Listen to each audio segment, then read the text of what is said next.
B'siyata d'shmaya, we're going to learn Shabbos Daf Nun Tes. We're going to start 4 lines from the top of the Omid. On Daf Nun Ches Omid base, we saw a brisa that if you had a bell, and a typical bell is ro'i lekabel tuma, it can be used either to serve a person or to be an ornament for a person. Either way, it can become tomei. And the brisa said that nitlu in balehen adayin tumoson alein. That if the clapper in the middle of the bell was taken away, even though for all intents and purposes it can no longer be used as a bell, nonetheless, adayin tumoson alein, they are still tomei. They can still become tomei, and they remain tomei if they were tomei. It's not called a broken, unusable kli. And the Gemara asked why. The Gemara asked, Lemay chozile, what can you use it for? And the Gemara suggested 3 answers. Abaya said, Hoyel v'hediot yochel achziroi. Since even a layman can return the clapper into the bell, for all intents and purposes, it's not called that the clapper has been removed from the bell. Then we had Rava, followed by, or who said the same as Rabbi Yosi bar Chanina, that it can still be used as a bell even when the clapper is not in it, because one can knock the bell with a piece of clay, a piece of earthenware, a piece of cheres, and therefore it can still serve as a bell. Rabbi Yochanan said that you can still use the shell of the bell not for a bell purpose, not for a ding-dong for making a sound, rather you can use it in order to feed a child water in it. You can fill it up with water and give it to a child to drink from, a type of a mug, a type of a cup. Says the Gemara, Rabbi Yochanan loiboi me'en melocha rishona. Does Rabbi Yochanan really hold that if a kli loses the ability to function in the way that it was originally supposed to function, even though it can function as something else, but if that something else, even though it was not its primary function, nonetheless it's still a kli? Because that's what Rabbi Yochanan says. The reason that the bell is still tomei is because it can be used for something else.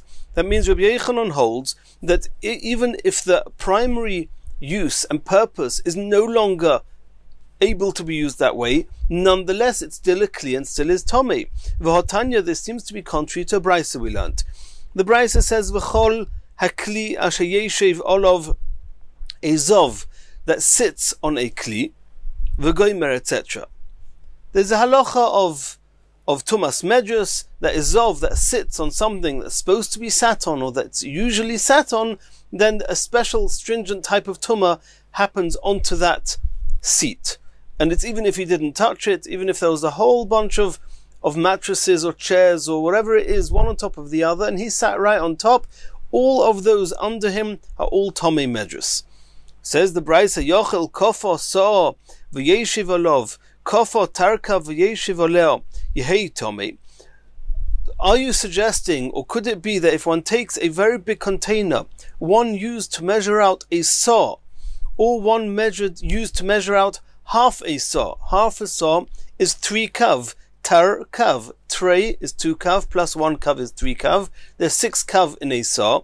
So if you have a big container used to measure out half a saw, you turn it upside down and the zov sits on it. Are you suggesting that it's going to be tomei? Tלמוד loima, says in the pasuk, asher yeshev olav hazov, that it's something which is used for sitting on, for the zov, and we know that in the future is going to remain and is going to continue sitting on it. Misha miyuchad liyeshiva, it's only if it's been dedicated and its unique use is exclusively to sit on. Yotzo zeh, excluding these type of measuring containers, she'oimrim loi, if a zov were to sit on it, then the workers would say to him, Amoid v'nasa melachtenu, stand up and let us use these containers for what they were originally intended for, to measure out a saw or half a saw. And since it's a type of kli that one says to him, Amoid v'nasa melachtenu, stop sitting on it, we want to use this kli for what it was supposed to be made for, therefore it's not considered a medrus, and for all intents and purposes it's not considered a seat, and even if a zov sits on it, it will not become tomei. And now the Gemara carries on. Rebbe Lozo Omer, b'medrasos oimrim, regarding tumas medrus, when a Zov sits on one of these kelim that are not really intended to be sat upon, we say, Amoid v'nasa melachtenu. Stand up and let us do our work. And that's a reason to stop the Tumas Medras happening to this type of seat. But regarding a Tumas Mace, we don't say such a thing. If a kli was Tomei Mace, and then that kli broke, but you can still use that kli for something else, then we don't say, since this is not the use of it, which is conforming to the use that it was originally intended for, therefore it is no longer Tomei Mace. No, we say that since it can still be used for something else, it still stays Tomei. Not like we saw before, that since this upside down container to measure out a saw or half a saw, since this is not what it was originally intended for, therefore the unintended use in Hilchas Tumah is non-applicable. For example, Medras, since this is not made to sit on, even though you can use it to sit on, it will not become Tomei Medras.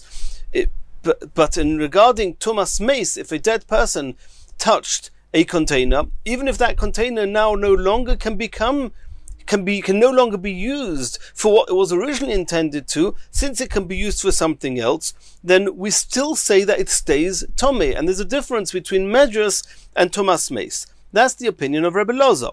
Rabbi Yechanan Omar, Af oimrim betomei meis amoid v'nasa melachtenu. In the case of, even regarding Tumas Mace, if a kli became Tomei, and the kli was originally made to serve one purpose, and then it broke, but it can still be used for a different purpose, then since it's no longer being used for its primary purpose, we say amoid v'nasa melachtenu, and it will lose its Tumas Mace. And this is the contradiction that the Gemara is asking with Rabbi Yechanan on Daf Nun Ches Amud Beis.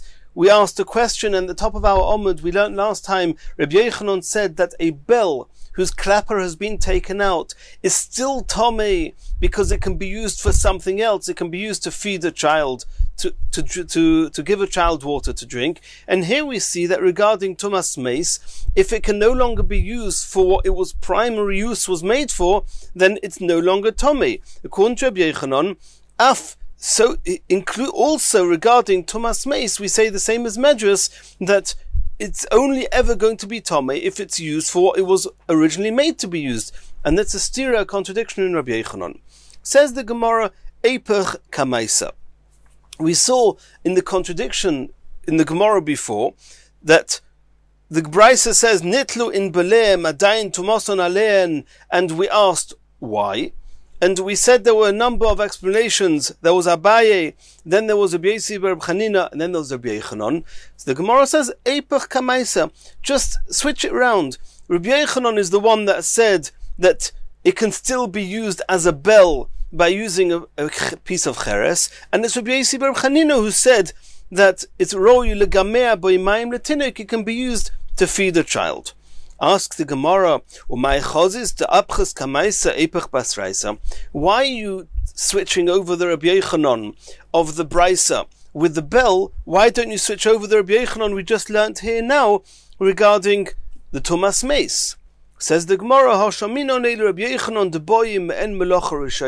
because we have another source that tells us that Rabbi Yechanan, like we saw in this Brisa, says that it will only remain Tomei and become Tomei all the while that it can still be used for what it was originally intended to be used for. This is a Mishnah. What does it say in the Mishnah? Sandal shel behema, a shoe of an animal, shel matchois Tomei. If it's made of metal, it's Tomei. Asks the Gemara, Lemay chazi, what's it used for? We know that something that just serves an animal and doesn't serve a person is not going to become Tomei. How does this shoe serve a person? So there's going to be a number of explanations in the Gemara. Omar Rav, roi lishtois b'yimayim b'milchama. It was a type of shoe that could contain water, and in time of war, you could use the shoe to drink water with it. You could put water into it and drink. Reb Chanina Omar, royu losuch boi shemen b'milchama. At times of war, which is when they would be out with the animals and these shoes, they could use these shoes to anoint themselves with oil. Rabbi Yochanan Omar, it's again Rabbi Yochanan. Rabbi Yochanan says, when a person is fleeing from battle, the person himself can put these shoes onto his own foot and run away with it. V'rot al kaitzin v'al habarkonim, and that will help him be able to trample and run over thorns and thistles. Ask the Gemara, Ma bein Rav Rav Chanina. What's the difference between Rav, who says you can use the shoe to drink from, and Rav Chanina, who says you can use the shoe to anoint yourself with oil? If this shoe is repulsive, then according to Rav, it cannot become Tomei, because it will not be used to drink from. A person wouldn't drink from a repulsive shoe of an animal, but to use it to anoint oneself with oil, which is what Rav Chanina says, that you would use it for. And the reason that Rav doesn't say like Rav Chanina is because Rav assumes that oil was not something they would take with them to war. And since these shoes would only be used by a person during wartime, then the fact that you could anoint yourself with oil, which was a commodity that was not found on the battlefield, Rav says that's not a good enough reason to make it called a kli serving a person, and Reb Chanina argues and says that it could be used for that purpose. Bein Reb Yochanan le Reb Chanina, the difference between Reb Yochanan and Reb Chanina, Ika beinayu the yakir. If these shoes are very heavy, then according to Reb Chanina, you could still use it to put oil in, to anoint yourself with it, but you would not use it to wear yourself and run away with, because if it's too heavy, you cannot flee with these shoes. So what do we see here clearly? Rabbi Yochanan says the reason it's tomei is because a person himself can use it as a sandal, which means when this shoe was originally made, it was made to be worn as a shoe. And not like Rav, who says that you could use the shoe, even though it was primarily used as a shoe, since when push comes to a shove, you would use it to drink from, it's still tomei. That's what Rav says. And Chanina says when push comes to shove, you can use it to anoint yourself from it. But Rabbi Yochanan says that's not good enough, because Rabbi Yochanan, as we just said, a kli will only become tomei and remain tomei all the while it can be used for what it was originally made for.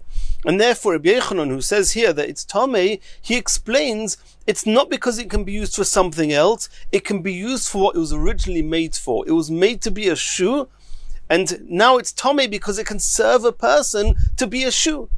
So you see that Rabbi Yochanan holds it has to be used for its original use, its primary function, and therefore we said that so too it follows what Rabbi Yochanan says, that by Tumas Meis it has to also be usable for what its primary function was, and therefore when it comes to explaining the Bryce on Daf Nun Ches Amud Beis, when the clapper was taken out and the bell is still tomei, the Gemara says Rabbi Yochanan couldn't have said that it was going to be used to feed a child, because that's a different use, and in Hilchas Tumah that would not render this kli as worthy of becoming or remaining tomei, and therefore we switch it around and say Rabbi Yochanan said you can still use it as a bell. If you can still use it as a bell, then it still conforms with its primary function, and therefore it can become tomei.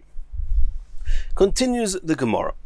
We saw in the Mishnah that a woman is not allowed to go out v'loi be'iru shel zav, with this ornament that was designed like the city of Yerushalayim. Asks the Gemara, "My be'iru shel zav, what is this ornament that is designed like a city made of gold?" Rabbi Bar Chana Omer Rabbi Yochanan Yerushalayim dedava. It was an ornament made like Yerushalayim in gold. Like Rabbi Akiva made for his wife. And there's a lot to be said about this. The Gemara in Nedarim discusses that Rabbi Akiva was very, very poor. They didn't even have a mattress to sleep on. They would sleep on straw. And in the morning, Rabbi Akiva would pluck out the bits of straw from his wife's hair. They were very, very poor. And Rabbi Akiva told him that if I had the money, then I would give you a Yerushalayim Shel Zav, I would give you such an ornament. And the Mefarshim say that later on, he actually fulfilled that when he could afford it, and he actually gave it to her. And others say that it was her tremendous Mesiras Nefesh for Torah that made her deserving of such an ornament. That's what we're talking about here. This ornament, a woman is not allowed to go out with it on Shabbos. As we've seen previously, any fancy ornament, we're afraid the woman is going to take it off and show it to her friends, and then she may end up carrying it in Rosh Hashanah, and therefore it's osa. Continues the Gemara. Tanu Rabbanon lo yiseitze isha be'ir shel zav.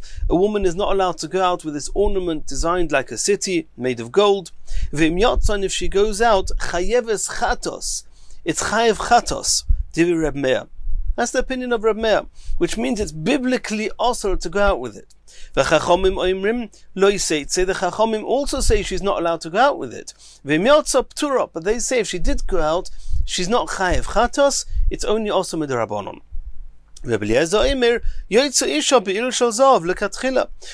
says she can go out like this. It's mutter to go out with it. And the Gemara is going to explain in what point are they arguing? Rebbe Meir Sovar Masuyu. Rebbe Meir says that this is not something which they would regularly go out with. It's called a burden. And since it's a burden, it's called carrying. It's not called a cloth. It's not called an ornament. It's a burden, and somebody who goes out with a burden in Rosh Hashanah is chayiv. Rabbanon Savra Tachshetu. The Rabbanon say it is an ornament, but Dilma Shalfa, maybe she's going to remove it, or Machvele, and in order to show it to her friends, Va'asya la Suye, and she's going to carry it in Rosh Hashanah.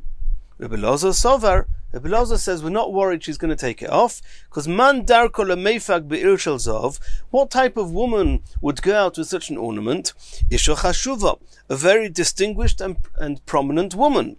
Such a prominent woman would not take off an ornament in order to show it to her friends, and therefore it's mutter for her to go out with it on Shabbos. Continues the Gemara. Klila. Klila was a type of crown, a type of band that would go from ear to ear. And we'll soon see there were two types of klilos. There was one made of a hammered out plate of either gold or silver that would go from one ear to the next. And there was another type that was made of a fabric type of a strap, and embedded into it was some gold pieces and some precious stones. So let's see in the Gemara. Rav Osar Ushmuel Shori. Rav says you're not allowed to go out with it on Shabbos. Shmuel says it's mutter to go out with it in Shabbos. So the Gemara now explained. The anischa, the type of klila, this type of band that was made of a banged out plate of either gold or silver, kule al maloi pligi, everyone agrees the osa. You're not allowed to go out with it. It's an ornament, a very special type of ornament, and she might take it off to show her friends. Ki pligi, what they're arguing with, the arukta, the type of klila that's made of a fabric, but it's got some gold woven into it and some precious stones. Mar sovar anischa ika. Rav says the main part of it is the golden pieces that are embedded into it, and therefore she may take it off and show her friends, and therefore it's asa. Umar Savar and Shmuel holds arukta ikar. The main part of it is the fabric part, and it's not so special that, and she would not come and take it off. Rav Ashi Masni Lukula. Rav Ashi explains the machleikus, but in a more kuladig way, because we just said now that by anischa everybody says it's asa, and by arukta Rav says it's asa and Shmuel says it's mutter, which means that according to Rav, any type of klila is always asa. According to Shmuel, it's mutter if it's the material type of strap. Rav Ashi is going to say it differently. Rav Ashi says the arukta, in the case of the arukta, where the main part of the band is a strap, is fabric, the kule almale pligi dishari, everyone says she's allowed to go out with that on Shabbos. Ki pligi, where they're arguing, the anischa, when it's a very prominent type of band made of banged out either gold or silver. Marasovar dilma sholfo machvi v'osi lasuye. Rav says we're afraid she's going to show it to her friends and carry, and therefore it's osa. Or Marasovar, and Shmuel says man darko lemeifak beklila. What type of woman goes out with such a band? Isha chashuva, a very prominent woman. V'isha chashuva leishalfo machvi. As we saw before, such a chashuva woman would not take off a band in order to show it to her friends. Omalei Rav Shmuel bar bar Chana Rav Yosef beferish Omar Talon. You Rav Yosef told us, you don't remember because you've since become sick and you forgot a lot of your learning. But we remember before you became ill, you taught us that in the Bishmei de Rav, in the name of Rav, Klila Shori, that there's a type of crown, a type of band that you are allowed to go, that a woman is allowed to go out with on Shabbos. That must be following Rav Ashi. And Rav Ashi says that Rav says it's mutter with a klila that's made of arukta. According to what the Gemara initially said, that the whole argument is by arukta and by anischa. That's where and by nischa everyone says it's also.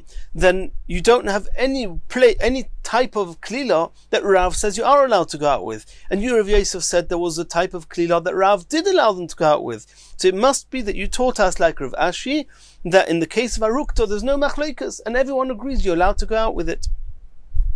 Continues the Gemara. Omru leila Rav. They said to Rav, also Gavra Rabba, somebody, a very prominent person came from Eretz Yisrael, Aricha, he was very tall, Lenardo, he came to Narado, Umetalo, and he was limping, V'dorash, and he said to Drasha. What Drasha did he say? Klila Shori, and he said this to Rav, this was said to Rav, that Rav was told, in the name of this prominent person, we'll soon see who it was, that the halacha is that Klila Shori, there is a type of klila which a woman is allowed to go out with it on Shabbos. Omar, Rav said, Man Gavra Rabba. Who is this Gavra Rabba, Aricha, who was very tall, De'itla, and was limping? Levi. It was Levi, and the Gemara tells us in Masechah Sukkah that Levi did some acrobatic act in front of Rebbe, and that's when he became hurt, and this is in Sukkah Daf Nun Gimel Amud Aleph. And Rav continued. Rav said, Shma Mino, from the fact that Levi came from Eretz Yisrael to Naroda, it's apparent, Shma Mino, it's apparent that Noch Nafshei de Rabbi Ofes, it seems that Rabbi Ofes passed away. V'Yosef Rav Chanina Bereisha, Rav Chanina became the Rosh Hashiva in Eretz Yisrael instead of him. And Levi did not have a chavrusa, didn't have somebody to sit with to learn. And he came here to Nahardah. Just a bit of background, and this is based on the Gemara in a number of places, in Ksubas Daf Kuf Gimel, and in Brachas Daf Yud Ches, and in this Sugya. What happened was that Rebbe, before he passed away, Rebbe said that Reb Chanina Reb Choma is going to become the Rosh Hashiva after him.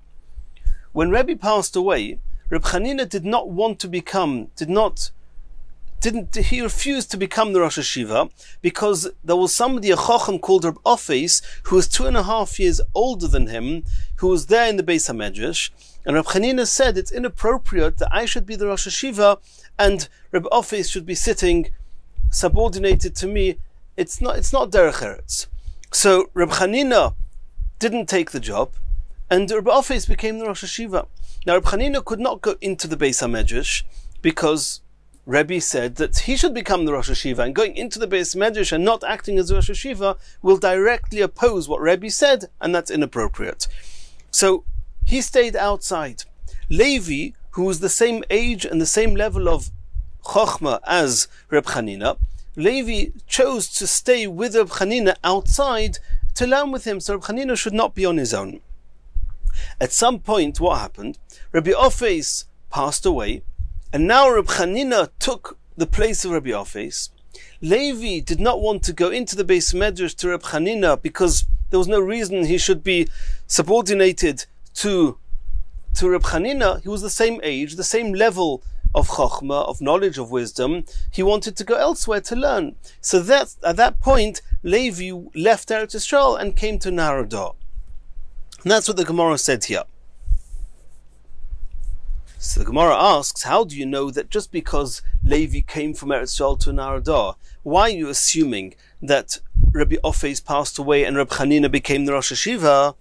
Maybe Dilma noch nafshei de Reb Chanina, maybe his chavrusa Reb Chanina passed away.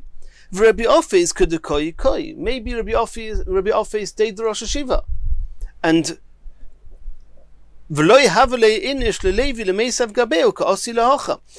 till now, Levi was learning with Reb Chanina, and Reb Chanina passed away, and Levi came to Naroda. Why is the fact that Levi came to Naroda proof that it was Reb Ofes that passed away and not Reb Chanina?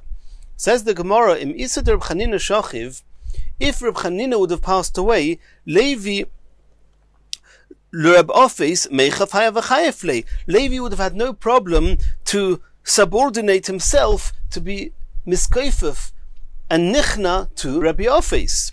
V'su, the Reb Chanina lo yisagi de lo yimolech. It cannot be that Reb Chanina would pass away without actually being the Rosh Hashiva. Techihava kanoch nafshei de Rebbe, because when Rebbe passed away, Omar, he said explicitly, Chanina ber Reb Chama Yosef Baroish, that Chanina ber Reb Chama is going to be the Rosh Hashiva. Uchsiv, when it says in the pasuk regarding tzaddikim, it says vasigzar oimer vayokom loch, that Vasigzar oimer vayokom loch, that when tzaddikim say something, tzaddik goiza, and HaKadosh Baruch Hu is Makayim. The Gemara in Tainis Daf Chof Gimel explicitly explains this. V'goimer. So therefore it must be that Reb Chanina did become the Rosh Hashiva. So if Levi came here, it must be that Reb Office passed away. Dorash Levi. And what was this Levi who now came to Benarda? He came to Narda. What did he darshan?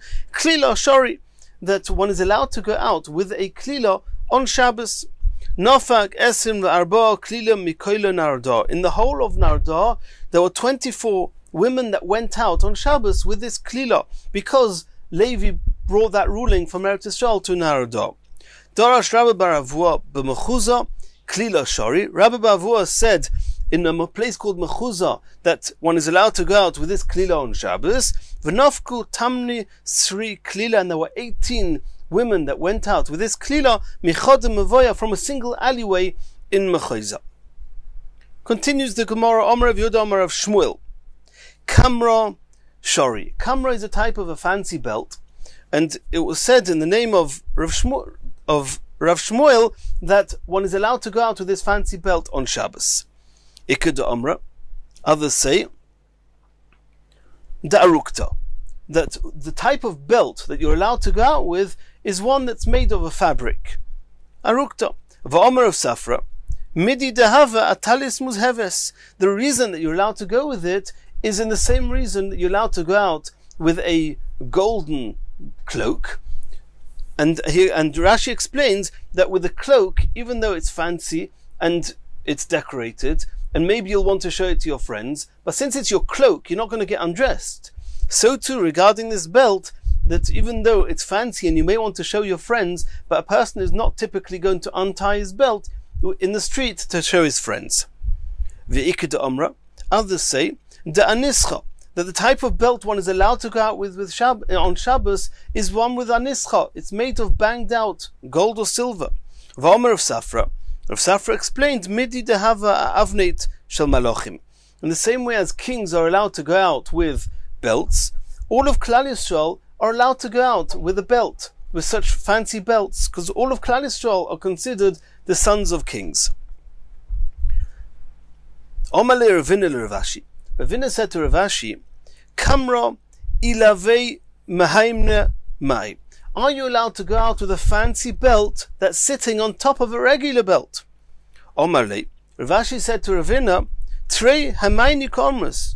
That means going out with two belts. You're certainly not allowed to go out with two belts. There's explicit sources for that. One's not allowed to go out with two belts. The upper belt is not considered a garment for him, and therefore it's also to go out with it on Shabbos. Going out with a second belt is a burden. It's called carrying. You go out with it in Rosh Hashanah, it's severely asa. Continues the Gemara. Oma Ravashi. Hai Rasuka. Somebody who goes out with a large strip of material that was typically tied around the person's body.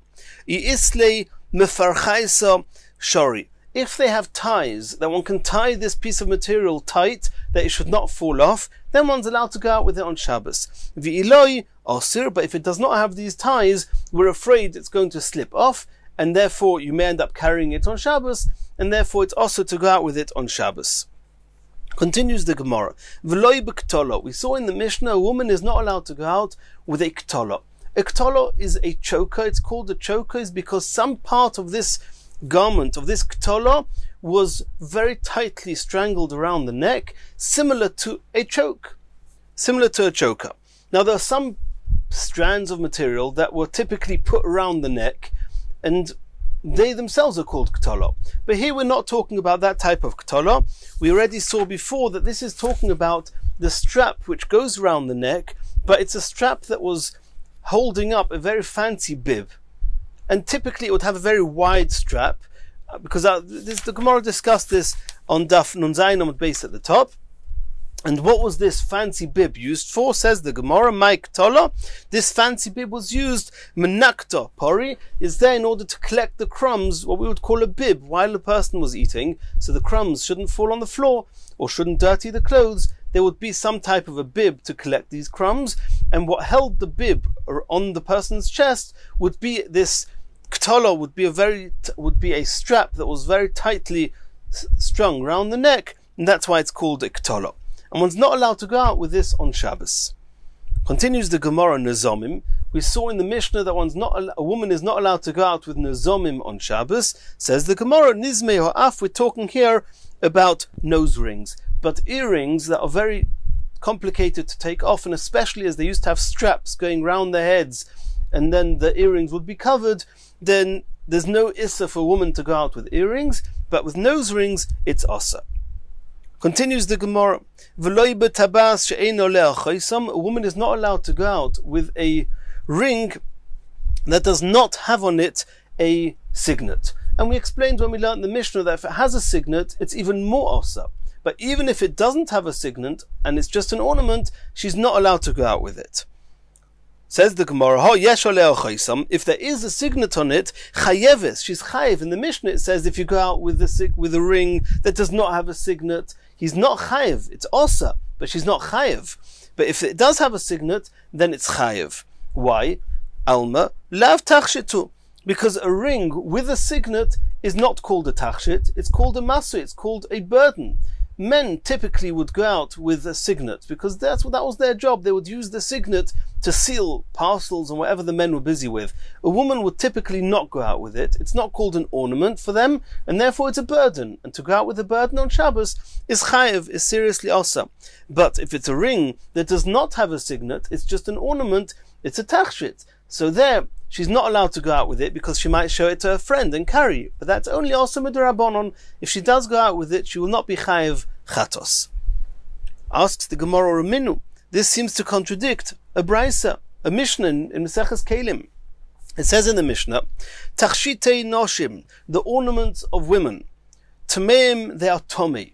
Ve'eluhein, the Mishnah is going to tell us which Tachshitei noshim are tomei. Which means that they're ornaments that, because the only things that can become tomei is either a kli, or a beged, or something that's, or not a tachshit, an ornament, which is similar to a beged, if it's an ornamental piece worn by a person. So the following tachshitei noshim are mekabel tuma, says the Mishnah. Ktalois, different types of chokers. Nezomim, earrings. V'tabois, different types of rings. And the Mishnah explains, V'tabas, bein sheyesh oleh achaisam, bein she'ein oleh achaisam. Irrespective of whether there is or there is not a signet, it's a type of tachshit which becomes tomei. V'nizmei ha'af, and nose rings. So the Mishnah, the Gemara is asking, you see here clearly in the Mishnah, that even a ring that has on it a signet, nonetheless it's called a tachshit. So why do we say here that im yesh oleh achaisam, she's going to be chayev if she goes out with it? So we're going to have three different answers in the Gemara. Omar Abzera, the first one says, Abzera loy kasha, it's not a question. Ha Reb Nechemya, ha Rabbanon. Reb Nechemya holds that a ring with a signet is called a masui. It'll be chayev chatos if you go out with it.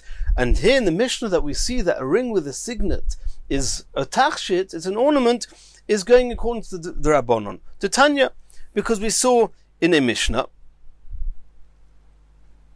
he shel mateches, if the ring itself is made of metal, v'chaisamo shel almig, and the signet is made of wood, tamei, it's tomei, because the main part of the ring is the ring part. And since that's made of metal, even though it doesn't have a receptacle, but we've seen a few times that metal ornaments or anything that's metal that serves a purpose, even if it does not have a receptacle, it's called pshutei klei matris, and it can become tomei.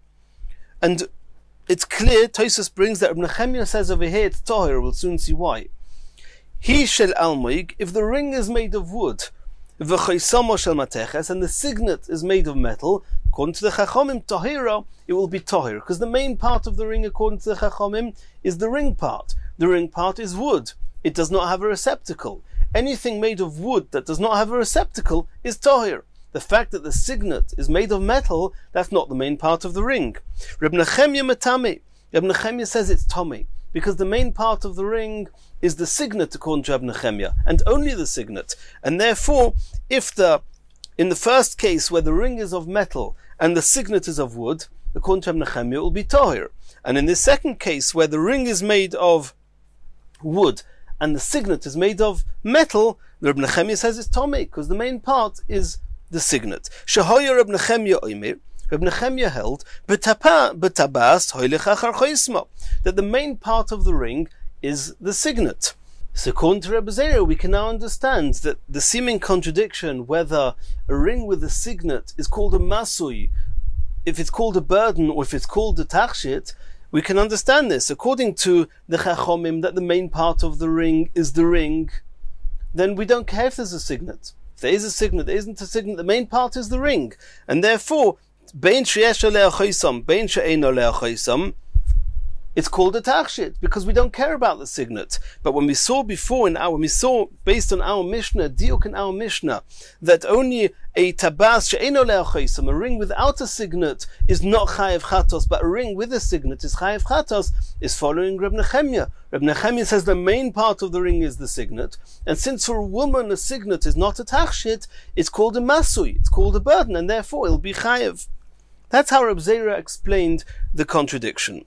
And now we're in the middle of this Mishnah, that Reb Nechemya says that the main part of the ring is the signet.